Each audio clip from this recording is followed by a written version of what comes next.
Arabary ilaina soavina ny tompo mombanao. Amen.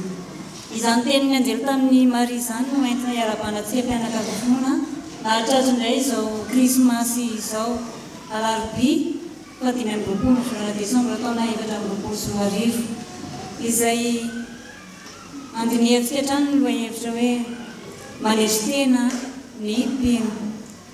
Andray iara iretina ny iravaneva ny azakazaka masina isika.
Riava malara andeha hisaotra sy hidiran'Andriamanitra isika manao hoe mankalaza an Jehova fa asa lehibe no nataony ary aoka ho fantatra any amin'ny tany rehetra izany miantso mafy sy mihobiry riponina azy io fa lehibe ao avoanao ny iray masiny Israely. Amen. Amen.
Andriamanitra rainay eo, misaotra sy midera ary mankalaza anao izahay, satria narovanao sy ny tantaninao ka nahatratra indray izao andro malaza izao dia ny krismasy. Misaotra satria tonga olona ianao, ary indreto fa miara-paly ny vahoaka sesehena, miara-midera aminao. Misaotra raha eo, satria tavavory eto amin'ny tempolinao masina izahay, ankalaza anao, anome voninahitra ny anaranao masina, mangataka ny asan'ny fananao masina amin'ny sambatan'olona izahay, ao anatin'izao fampompivavahana izao, ka azo hery sy hitombo finoana, ary azo ty asa izahay. Tanteraha sy hamarino eto Tompo ny teninao, ny amin'ny fanatrehanao ny olona mivory amin'ny anaranao, fa mangetaentanao izahay. Kodairio ary izahay amin'ny zavatra rehetra ataonay, ho fanomezam-boninahitra ny anaranao masina. Tao amin'izay mba hay ankalazanao Jesosy Kristy amin'izao andro krismasy izao, ka ahitana ny herinao sy ny voninahitrao, ahaizanay ihany koa manaja anao. Hodirena sy ankalazaina ny anaranao, amin'ny anaran'i Jesosy ilay teny tonga nofo ny vavahanay. Amen. Miarahabantsika ankizy tanora nahatratra izao andro Noely izao, andeha hitsangana isika hanao ny reva voalahatra.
Ivavaka isika.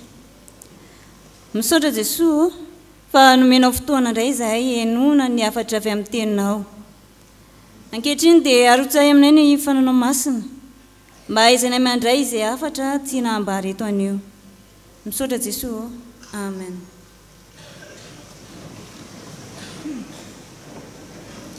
Ny soratra masina izay angalantsika hafatra amin'ity anio ity dia izay voasoratra ao amin'ny filazan'ny tsara nosoratan'i Matteo.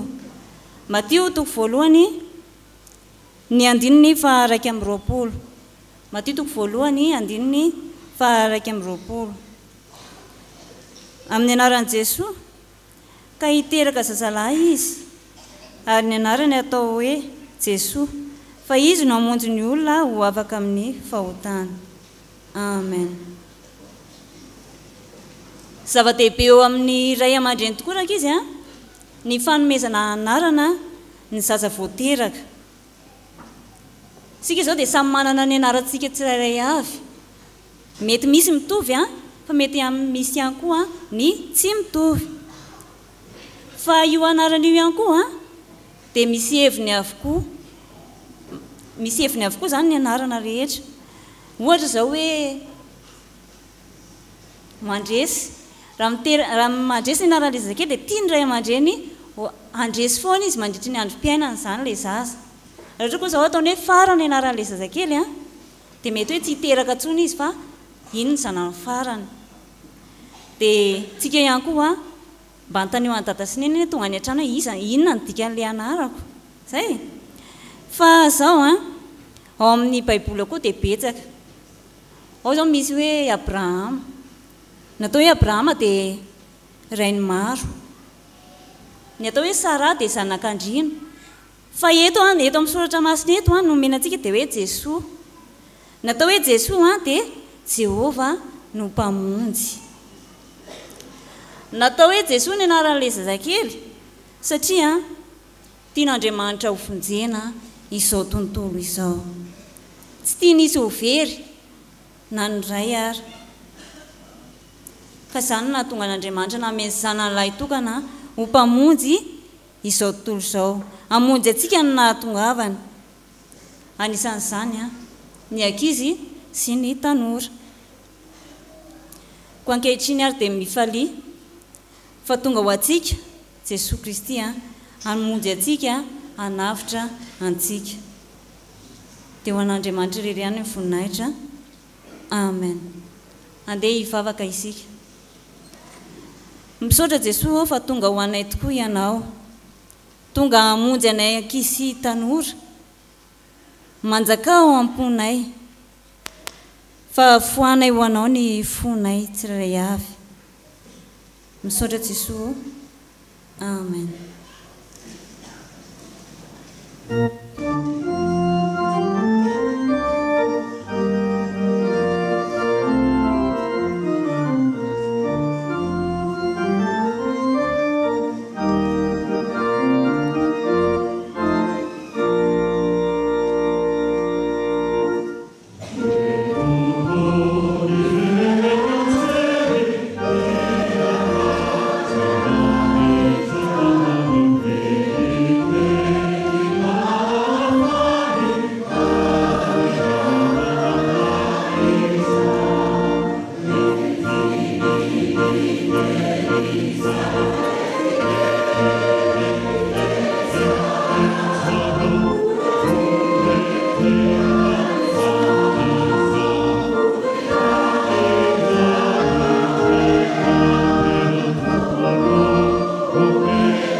iary vavaka sika ry Andriamanitra rainy izany an-danitro rainy amin'ny lalan'i Jesosy Kristy tomponay ianao misaotra anao zay amin'ny hanomezanao anay ny fotoana ahafahanay makato amin'ny teninao masina ny teninao teny fiainana mahatonga fahariana vaovao atao anatinay mangataka amin'ny fanainao masina izahay hiasa amin'izay hamaky sy hitory ny teninao indrindra ny vahoakanao mba hiainanay ny fanetretena avy aminao amin'ny anaran'i Jesosy amen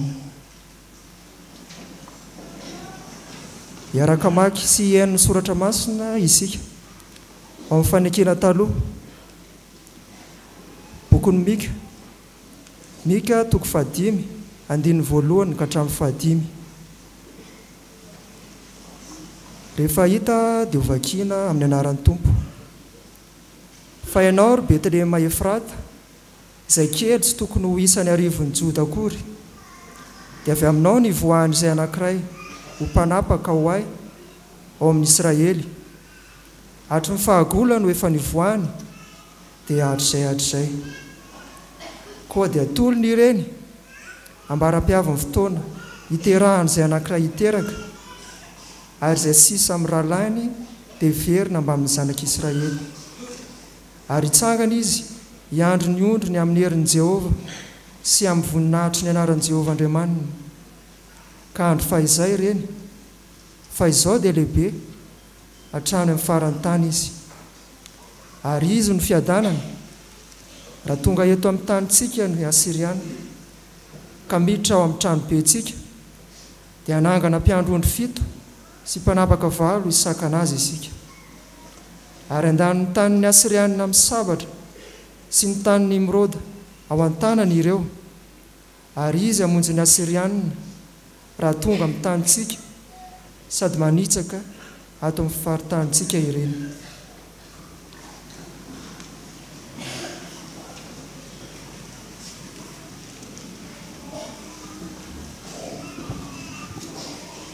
Hotoizantsika ny famakinany soratra masina ao amin'ny fanekena vaovao filazantsara araka ny Matio toko voalohany 9:20 ka hatramin'ny 5:20. Arofaranantsika ny famakinany soratra masina ao amin'ny epistily ho an'ny Filipianina toko 2 1:1 ka hatramin'ny 2:20. Rehefa hita dia voakina amin'ny anaran'ny Tompo. Ary ny nahaterahan'i Jesosy Kristy dia toy izao. Rehefa nanaiky Maria reny Jesosy ho fofombadin'i Josefa, raha tsy mbola mivady izy, dia hita fa nitoejaza avy tamin'ny fanahy masina izy. Ary Josefa vadiny izay lehilahy marina sady tsy tahana labaraka azy, dia nikasa metraka azy mangingina. Raha mbola nisainy izany izy, indro nisy anjelin'ny Tompo niseho tamin'ny nofoka nanao hoe: ry Josefa zanaky Davida, aza matahotra mipakatra ny Maria vadinao, fa ny zaza ao an-kibony dia avy amin'ny fanahy masina. Ka hiteraka zazalahy izy, ary ny anarany ataonao hoe Jesosy, fa izy no hamonjy ny olony ho afaka amin'ny fahotany.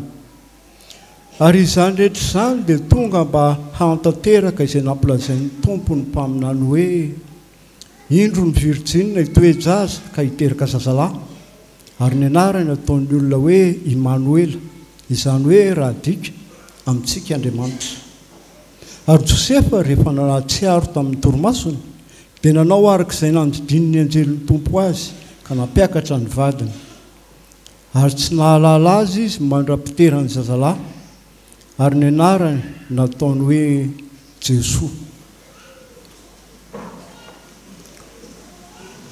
Koa raha misy famporisiana ao amin'ny Kristy, raha misy fampiononana avy amin'ny fitiavana, raha misy firaisana amin'ny fanahy, raha misy famindram-po sy fiantrana, dia tanterao ny fifaliako mba hiraisanareo saina, miray fitiavana, miray fo, miray hevitra, tsy manao na inona amin'ny fifampiandaniana na mandrano tena foana, fa amin'ny fanetretena dia aoka samy anao ny namany ho mihoatra noho ny tenany. Aza samy mihevitra ny azy ihany, fa samy ny an'ny namany koa. Aoka ao aminareo izao saina izao izay tao amin'ny Kristy Jesosy koa, izay na dia nanana ny endrik'Andriamanitra aza, dia tsy nataony ho zavatra ho pikiriny mafy ny fitoviana amin'Andriamanitra, fa nofohana ny tenany tamin'ny nakany ny endriky ny mpanompo sy nahatongavany ho manam-pitoviana amin'ny olona. Ary rehefa hita fa nanantare olona izy, dia nanetry tena ka nanaiky hatramin'ny fahafatesana, dia ilay fahafatesana tamin'ny hazo fijaliana. Koa izany no nanandratan'Andriamanitra azy indrindra sy nanomezany azy ny anarana izay ambony noho ny anarana rehetra, mba ho amin'ny anaran'i Jesosy no andolehan'ny loharika rehetra, na ny any an-danitra, na ny ety an-tany, na ny any ambanin'ny tany, sy aneken'ny lehilahy rehetra, fa Jesosy Kristy no Tompo ho voninahitr'Andriamanitra ray. Amen.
aza matahotra fifaliana lehibe ho an'ny olona rehetra mpamonjy niteraka ho anareo anio an-tanànan'i Davidy dia Kristy tompo. Izany teny anjely tamin'ny mpiandry indry izany ry havana no tononona amintsika mpianakavinoana eto amin'ity fitandremana ity amin'izao maraina ny 5 Desambra 2024 izao. Ho aminareo ane ny fiadanana ao ianareo tompon'andraikitra isanambaratonga eto amin'ny fiangonana, ny birao, ny mpievitra ra, ny mpandray fanasan'ny tompo, ao ianareo vita batisa, ao ianareo vahoakan'Andriamanitra, ary ao izay vahiny sendra mandalo ny fidy izao fiangonan'Andriamanitra izao mba hanaterana fiderana sy fankasirana ny tompo no ho ny Krismasy. Fiadanana ho anareo. Filazantsara ka Matthieu izay efa nentina tamintsika tao anatin'ny fotoam-piderana ary natolotra ny ankizy sy ny tanora tao amin'ny fotoana ny ankizy sy ny tanora mbola hiarahantsika amin'ity andro Noely 420 ity. Matthieu toko voalohany ny 9:20 hatramin'ny 5:20. Trangan-javatra mbola tsy nisy aza atao hoe tao anatin'ny 80 taona fa hatramina tany ny hoe zatovavy tanora izay mitoejaza noho ny fanahy masina. 5:20 zao no voasoratra amin'ny anaran'ny tompo. Ary naterahan'i Jesosy Kristy dia toy izao: rehefa nanaiky Maria renin'i Jesosy ho fofombadin'i Josefa, raha tsy mbola nivady izy dia hita fa nitoejaza avy tamin'ny fanahy masina izy. Mpifamofo i Josefa sy Maria ary voalaza ny soratra masina eto fa tsy mbola nivady izy.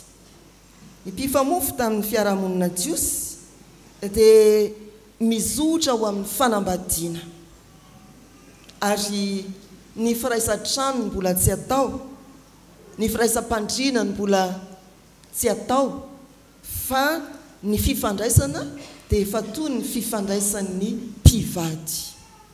Zay ny fiainan'ny mpifamofo tamin'ny andron'i Jesosy Kristy, tamin'ny andron'i Maria sy Josefa. Tena efa mifampitondra tompivady, trano sy fandrinany tsy iraisany. Tsy mbola nivady izy, tsy mbola nisy ninina nataony izy mpifamofo, ary dia hita fa nitoejaza avy tamin'ny fanahy masina izy. Fifamofona no iainana, fikarakarana fanambadiana no heverina fa vaovao mampikorotan-tsaina, mampikiropaka, tsy mampitony no atrehina. Eo anatrehan'ny zava-misy dia atao hoe androaka ny ranoraraka zany. Maria sy Josefa, Josefa sy Maria. Inona ny sitrapon'Andriamanitra Krismasy amin'izao tantara ny Josefa sy Maria ato amin'ny Matthieu toko voalohany 5:20 hatramin'ny 5:20 izao. Tsara ny manamarika fa ny fitantarana ny nahaterahan'i Jesosy dia amin'ny filazantsara ka ny Matthieu ka resahana indrindra ny manodidina ny Josefa, ary eo amin'ny filazantsara ka ny Luka izay itenenana ny amin'ny Maria. Marka tsy milaza mivantana ny amin'izany, ary Jaona koa dia tsy manambara ny amin'io fahaterahan'i Jesosy Kristy io. Miresaka ny amin'ny Josefa manodidina ny fahaterahan'i Jesosy, ny filazantsara araka ny Matthieu. Ary eto amin'ny 5:20 hatramin'ny 5:20 no hampitana amintsika ny sitrapon'Andriamanitra momba ny Krismasy aty amin'izao taona 420 izao, mianga amin'ity perikopa ity. Ireto ry havana no afatra izay heverina fa azo ampitaina amin'ny fiangonana miatrika ny Krismasy amin'izao taona 420 izao. Voalohany, atreho ny zava-misy hevero ny hafa. ny faharoa enoy Andriamanitra fa mampahery anao izy ary ny fahatelo mandraisa fanapahan-kevitra raisy Jesoa dia manana fifehezan-tena. Josefa dia ambara ny soratra masineto fa lehilahy marina ary zanaka Davida. Ireo ihany ny famaritana ny Josefa atao amin'ny tantarany. Marina izy ary zanaka Davida. Marina zany hoe tena mandeha araka ny hitsiny sy ny rariny ny fiainany. Tsy ny kliolio teo amin'ny fiainany izy, tsy jilamboto izy, tsy olona kitotoy izy, tsy kitoton'olona izy, fa marina ary zanaky Davida. Taranaky ny teny fikasana, zanaky ny teny fikasana i Josefa. Niatrika ity toe-javatra manaitra tsy mampitony mampikiropaka ity i Josefa. Natrehany zany ary natrehany eo amin'ny 9:20 fiatrehany azy dia tahaka izao. Ary Josefa vadiny zay lehilahy marina sady tsy tahana labaraka azy dia nikasa ametraka azy mangingina. Natrehany ny zava-misy ary noheveriny i Maria. Rehefa hita fa nitoejaza i Maria araka ny antony hoe avy tamin'ny fanahy masina, Josefa tsy nikoropaka ka hoe eo anao ry Maria, tsy nifanaraka tamin'izany tsika. Josefa tsy nanao tsinotsino any Maria ka nietreritra ny tenany ihany hoe eto ary tongotro fa hafa-baraka eto a, tsia. Fa nitady izay vahaolana izy, natrehany zany zava-misy zany. Hoy ny soratra masina hoe nikasa hametraka azy mangingina izy, tsy tahana labaraka any Maria. Izay no vahaolana nentiny Josefa niatrika an'izao raha sarotra izao. Ny sitrapony, ny fanapahan-keviny, ny paikany dia hoe aleo apetraka mangingina Maria, isaraka izahay avelan'izay hoany. Tsy nieritreritra ny zaza tao an-kibon'ny Maria i Josefa, fa nieritreritra ny Maria manokana.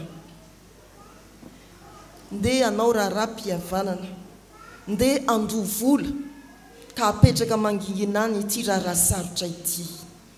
Teo amin'ny fiarahamonina Jiosy fantatsika raha azola tanana njangajanga ilay vehivavy dia napetraka eo voan'ny fiarahamonina ka natao hoe toray vato izy. I Jesoa izay tsy nanota taminareo naoka hitora-bato azy.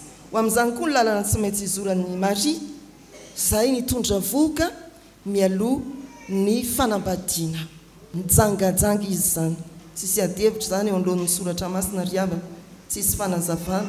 Nijangajanga ianao rehefa nitondra voka mialoha ny fanambadiana. Anao firaisana ranofo mialoha ny fanambadiana.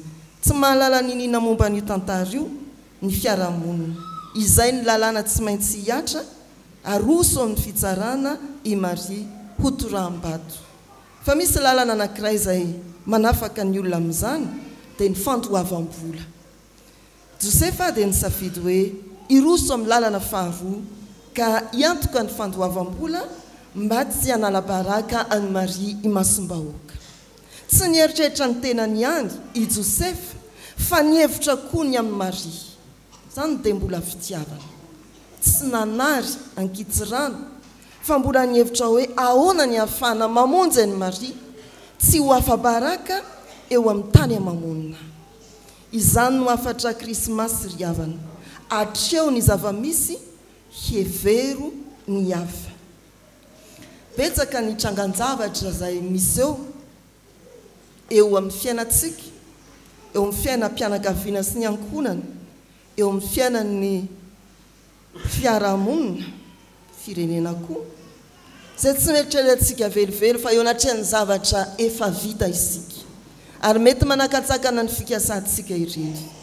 Izany tsy milaza hoe ajanony eo ny fikasana, tsy afaka androso isika, fa ndeha androso inona ny zavatra azo atao.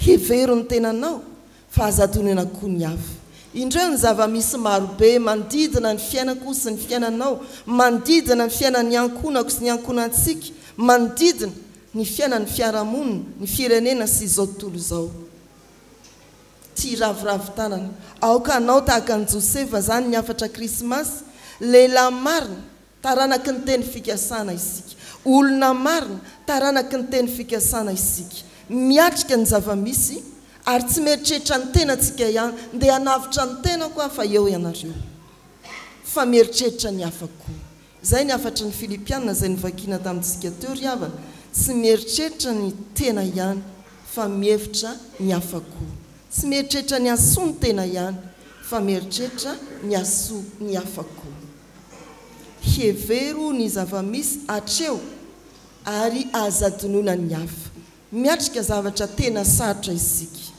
tsy laviny zany tahaka ny sarotra anatrehan'i Josefa tsy nanadino ny tenana izy nitady izay vahaolana mba handaminana ny rarany sarotra fa tsy tafandromandroko izy manoloana ny Maria dia izany no tokony ho fiainantsika olona marina tananaky ny teny fikasana isika kristianina miatrika ny zava-misy amin'ny taona 420 manodidina an'izao krismasy zao ndeha ho jerentsika ny mahasoa antsika nefa tsy ny mahasoa antsika ihany fa ny mahasoa ny hafa koa ny afatra faharoa voalaza teo dia ny hoe enoy Andriamanitra fa mampahery anao izy andiny ny faharoapolo hatramin'ny fahatelo amby roapolo dia ny toriteny izay nataony anjely tamin'ny Josefa mba hanarenana ny hampaherezana ny saina hanarenana ny moraliny manoloana ity zavatsarotra miatra amin'ny sy Maria ity ny teny hoe aza matahotra izay ambara ny anjely eto aza matahotra hampakatra ny Maria ho vadinao dia tena afatra krismasy ry havana inefatra izany no miverina ao anatin'ny teksta manodidina ny krismasy aza matahotra eto amin'ny Matthieu 1:9 aza matahotra ry Zakaria ao amin'ny Luka 1:7 aza matahotra ry Maria ao amin'ny Luka 1:13 aza matahotra ho an'ny mpiandry ao amin'ny Luka 2:10 afatra fampaherezana krismasy no hoe aza matahotra hampakatra ny Maria ho vadinao dia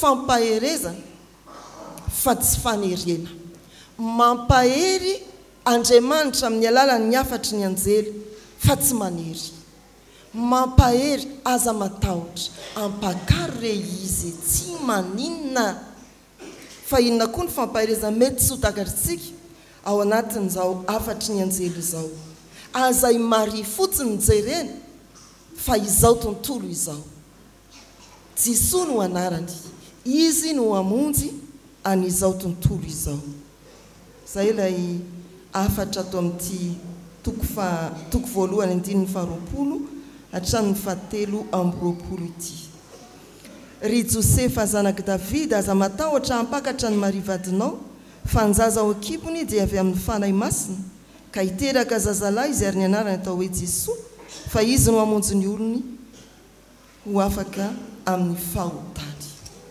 amin'ny Luka dia hoe amonjy ny olona ho afaka amin'ny fahotany tsy Maria no eritreretinao mampahery anao hijery any Jisoa amin'ny kibon'ny Maria ary eritreritra n'izao tontolo izao izay alain'ny devily baraka amin'ny famatorana amin'ny fahotany tonga Jisoa amonjy hevero zany enoy Andriamanitra rehefa miatrika zavatsarotra ianao tsy eritreritra olona tokana ianao sangiziny tianao fa mieritreritra an'izao tontolo izao satria tian'Andriamanitra izao tontolo izao riavana malala rehetra amin'ny tompo misy olona tena tsy te hiainy izaniza rehefa tojo olana izay tiany andianana ihany no izy olany izay hidony any hipoany misy olona indray mifanohitra amin'izany makatsy makaroa mitady vahaolana ny amin'ny zavatsarotra izay hatrehana dia adino eo ny fiainonan'Andriamanitra na izay tsy te andreny izaniza manoloana ny olana na izay mankatsy makaroa mitotototo atsy aroa mitady vaolana dia samy manadino tsy miaino an'Andriamanitra.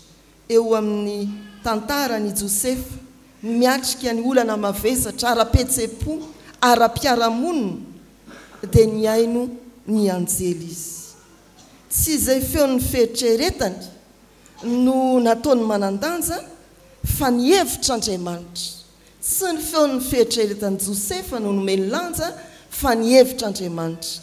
Tsy marirery ny tokony hojereny fa ilay zaza ao ankibony izay mitondra famonjena ho an'izao tontolo izao.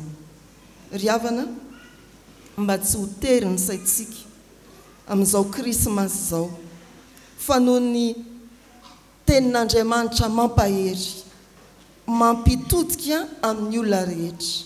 Tsy ny fianakaviantsika ihany no jerentsika, tsy izay tiatsika sy akaikantsika ihany no heverintsika amin'izao krismasy izao. Hienoy Andriamanitra mampahery anao izy. Jereo izao tontolo izao. Ahoana ny azonao atao, inona no azonao atao hitondrana famonjeny ho an'ny manodidina anao lavitra. Vavaka ve? Fanapariana hevitra ara-baiboly amin'ny tambajotra ve? Hevery izay azonao atao. Enoy Andriamanitra mampahery anao izy, manosika anao izy mba handeha lavidavitra kokoa amin'ny fisainana, amin'ny fiheverana ny hafa. I Maria tsy ho an'i Josefa ihany, fa i Maria dia mitondra ny Jesosy ho an'izao tontolo izao. Ny olona marina tahaka ny Josefa ary zanaky ny teny fikasana dia isika kristianina dia tsy mianina fotsiny amin'izay olo tianao akaiky fa tsy maintsy mieritreritra an'izao tontolo izao, amin'izao krismasy izao. Hevery ny firenena tsy mbola mitsahatra amin'ny pobasy. Hevery ny firenena izay miaina ao anatin'ny fantrana toantsika. Hevery koa ny firenena izay miaina ao anatin'ny fantrana ara-panahy toy ireo firenena mandroso maro. Hevery zany ara-petrao eo am-pelantanan'ny tompo. Miaino an'Andriamanitra fa mampahery anao ho amin'izany asa midadasika, asa mpamonjena izay efa nataon'i Jesosy Kristy izany ho antsika. Ry havana malala ao amin'ny fahatelo, mandraisa fanapahan-kevitra raiso Jesosy manana fifehezantena. Rehefa tapitra ny fanambaran'ny anjely dia voalaza ny soratra masina eo amin'ny dininy 420 sy ny 520 no hoe: ary Josefa rehefa natsiaro tamin'ny toromasina dia nanao arak'izay nandidin'ny anjely ny tompo azy ka nampakatra ny vadiny, ary tsy nahalala azy izy mandrapitera ny zazalahy, ny anarany nataony hoe Jesosy. Afatra krismasy 420 rehefa niatrika zavatsarotra isika ary nampaherezin'ny tompo hanana fiheverana mivelatra kokoa dia fiheverana n'izao tontolo izao izay tian'Andriamanitra ho vonjena, dia asainy mandray fanapahan-kevitra tahaka ny Josefa handray an'i Jesosy ary aina ao anatin'ny fifehezantena.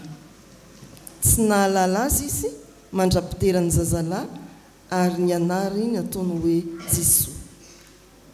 Fandraisana an'i Jesosy Kristy ho zanany, fandraisana an'i Jesosy Kristy teo amin'ny fiainany tokantranony, fa fifehezantena koa. Fanapahan-kevitra izay andrasan'Andriamanitra amin'ny olona nandre ny filazantsara dia Jesosy Kristy tonga hamonjy izao tontolo izao, dia ny fanapahan-kevitra tahaka ny an'i Josefa mandray an'i Jesosy ary miaina amin'ny fiainam-pahamasinana, mifo amin'ny toromasom-panahy mandray an'i Jesosy dia mizotra amin'ny fiainam-pahamasinana. Io andininy 520 io ry havana dia miantso fifehezantena amin'izao krismasy izao, manomboka amin'izao andrenesanao ny soratra masina izao. Ny olona tena nandray an'i Jesosy dia manana fifehezantena. Mety ho atsika nefa ampieritreritra atsika no hoe olany ihany ny paisaka dia efa mipetraka io ry Maria fa andao atao izay atao, fa Jesosy tsy zany. Tena mbola nanaja ny maha olo marina azy izy ary ny aina tao anatin'ny fahamasinana mandra-pahateraka Jesosy. Mampalahelo moa fa isika zanaky ny teny fikasana, zanaky ny fiangonana kristianina, dia tena mifanohitra amin'izany ny ankamaroany ny tanora.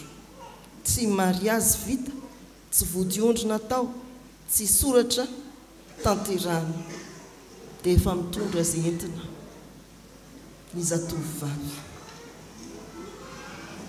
Ry havana malala, ny olo-marina tahaka ny Josefa, ny zanaky ny teny fikasana dia isika fiangonana. Rehefa tena nandray an' Jesosy dia mahay miaina ao anatin'ny fifehezan-tena. Mahay miaina ao anatin'ny fifehezan-tena. Fa tsy amin'ny lafin'izay ihany. Fa omaly tamin'ny 4 Desambra dia nambara fa i Jesosy dia Nazariana, izany hoe tsy nikasika na divay azy. Izy amintsika tsy ho Nazariana ve an'io Krismasy, dia mba hanetry teny tsy kasika. Hoy ana mazivazy ny dekona taty amin'ny famaranana fotoana hoe raha pitsy izany sika tsy mahazo mihinana sakafo misy dipoavatra, satria izay ny Nazariana tsy mihinan-kinana zavatra tahaka izany mba tsy hitenenana zavatra hafa. Ny olona nandray an' Jesosy ry havana dia manana fifehezan-tena andramo ka izaho fa tsara Jesosy. Ny tsy fahaizana mifetena no anisan'ny antony anankiray mampikoroso ny fiainantsika. Araka ny Genesis 3 fa na amin'ny fiainana andavanandro azy rehefa tsy mahay mifetena ianao, ny vola rehetra na ohatrinona na ohatrinona omenanao dia ho lany ihany, tsy ho ampy foana.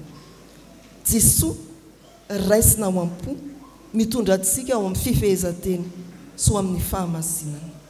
Ry havana malala ety ampamarandy ireto ny fintiny afatra. Mitady olo-marina tahaka an'i Josefa ny fiarahamonina ankehitriny, ny zava-misy ankehitriny.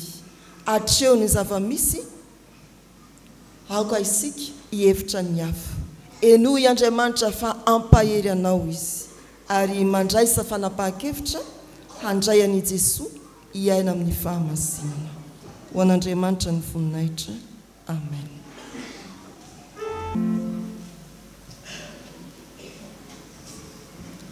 Dia hivavaka isika.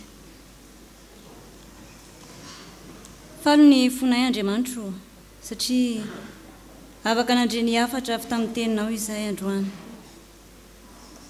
Misaotra indrindra fa nampianatra anay hatrany ianao mba hahatonga anay tsy hivily lalana sy tsy hany. Hoy ny sitraponao hoe mila miatrika ny zava-misy ka mihevitra ny hafa izahay. Ny fihainonay ianao Andriamanitra no mahavonjy anay ary mila mandray fanapahan-kevitra ihany koa izahay ka ianao Jesosy no raisinay ary mila manana fanetretena izahay. Mandrakariva Andriamanitra dia toa tia teny izahay, tsy mamahay mihevitra afa-tsy ny tenanay ihany. Rehefa tody zavatsarotra dia tsy samy miatrika izany ary tsy miaino anao Andriamanitra ihany koa. Matetika izay dia variana mitady vahaolana any ankafa. Fa io ihany koa Tompo ny tsy fahaizanay mifehitena. Andriamanitra tsy toa mifony eto anatrehanao izay fa tsy manatateraka n'izany sitraponao izany. Nanao izay nampalahelo anao izahay ary dia manenjika anay fieritreretanay noho izany. Koa indreto ary izay Jesosy, indreto izay fiangonanao manatona anao. Mamindrafo aminay Andriamanitra araka ny fahasoavanao, araka ny haben'ny fiantranao vonoa ny fahadisoanay. Sasao madio izay mba ho afa-keloka ary diovy izay mba ho afa-pahotana. Fahatsaronay ny fahadisoanay ary avozy orona marina ny fanahinay ato anatinay. Aza manary anay hialy eo anatrehanao ary aza manairitra ny fananao masina aminay. tantano izay mba hiara mandeha aminao ka ny rano Jesosy Kristy zanakao any nohanatio anay ho afaka amin'ny ota rehetra. Ny fitiavan'i Jesosy Kristy zanakao mpamonjy anay no angatahanay aminao. Amen.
Nambarany fanekam-pinoana kristiana izay iraisantsika amin'ny fiangonana masina manerana izao tontolo izao ka ny fanekam-pinoana apôstôlika no iarahantsika manao.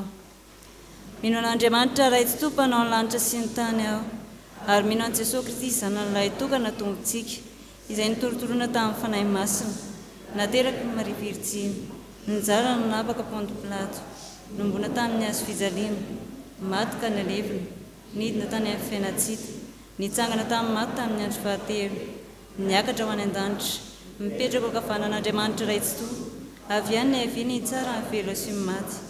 Mino ny fanahy masina aho ny fiangonana masina manerana izao tontolo izao ny fiangonan'olona masina ny famelan-keloka fitsangana ny tena maty ary ny fiainana mandrakizay. Amen.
dia iombona ao anatin'izao vavaka fangatahana izao isika ry havana.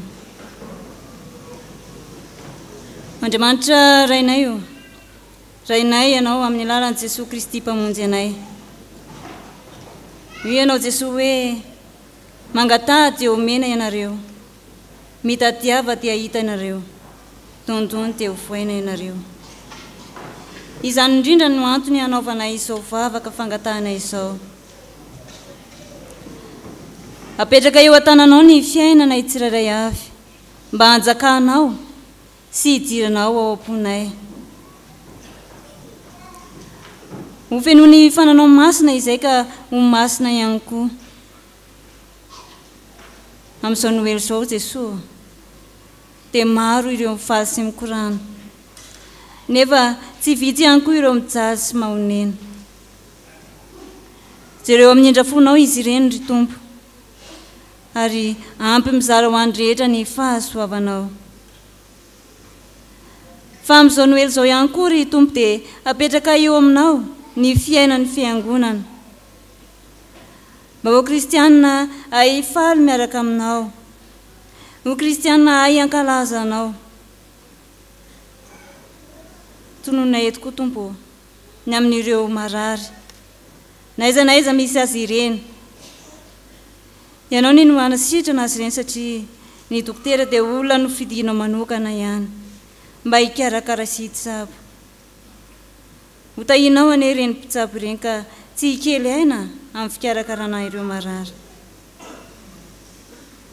Misy ihany koa Tompo any mety hidona-pahoriana amin'izao noely izao.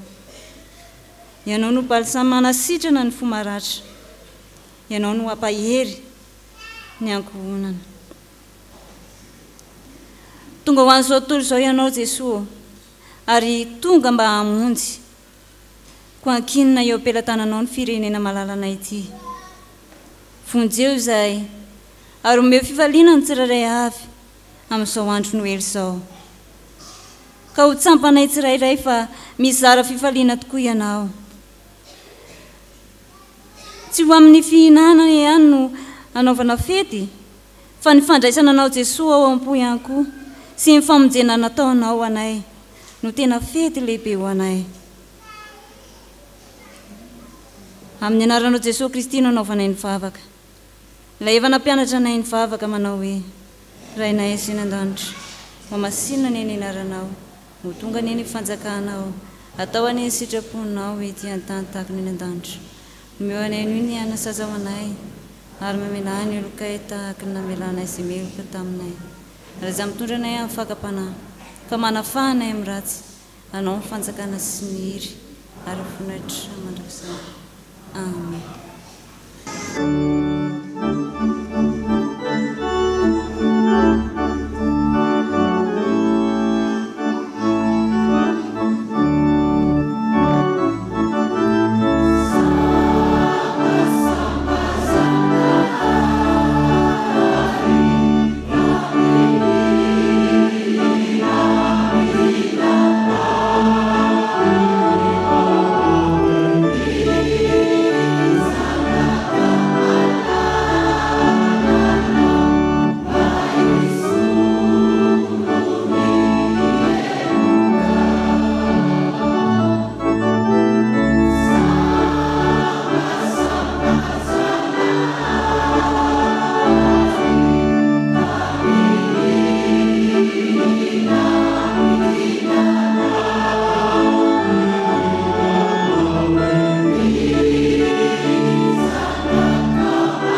fankasitrahana ny tsodrano atolotra amin'ny anaran'ny tompo mitaky anareo ny tompo ka miaro anareo mampamirapiratra ny tavana aminareo ny tompo ka mamindra fo aminareo manandratra ny tavana aminareo ny tompo ka manome anareo fiadanana mandiana amin'ny fifaliany tompontsika amen.